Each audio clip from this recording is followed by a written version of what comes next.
Magtigi sa upat ka managlahing kategorya ang mga pinakamaayong chess players gikan sa managlahing lugar sa Pilipinas sa pinakaunang Governor Henry S. Waminal 8-in-1 Chess Festival nga himuon sa Ozami City Gymnasium, Misamis Occidental Province. Sugod karong adlaw Nobyembre 10 hangtod sa adlawng Domingo, Nobyembre 12 nga kabahin sa ika-94th Provincial Anniversary. Ang Grand Chess Tournament giorganisa ni Ray Orbistundo, ang Director sa National Chess Federation of the Philippines ug President sa Asenso Misamis Occidental Chess Association. Sa pakig-alayon sa Professional Chess Association of the Philippines, Games and Amusement Boards, Rapid Chess Champions League ug sa provincial government. Originally, para unta inter-province, National Inter-Province Tournament, pero atong gi-improve kay 8 na siya ka events in one tournament mo na atong gibutang first Governor Henry S. Waminal.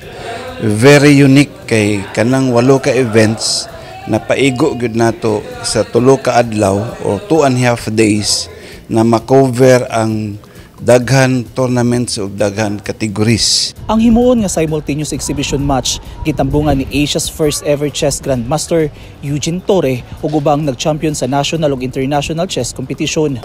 Ang propagation, yung interest sa mapopromote dito sa Mindanao. And looking forward talaga ako na may mga ganitong events para ma-inspire at ma-encourage yung ating mga especially mga young players. Looking forward kasi ako na hopefully magkaroon na rin ng grandmaster from Mindanao. Dream ko for Mindanao na makaproduce na rin ng first grandmaster. Usa sa misalmot sa kompetisyon ang 15 anyos nga si Trixie Dale Marinas nga usa sa unom ka mga players nga miyembro sa San Mateo Rizal sa Kauluhan. Mato ni Trixie, kini ang unang national competition nga iyang giapilan. 2 ka tuig nang nagtula og chess si Trixie ug ubay-ubay na sab ang iyang nadaugan nga mga kompetisyon. Sumali lang po sila ng sumali para po lumakas pa po sila ng lumakas.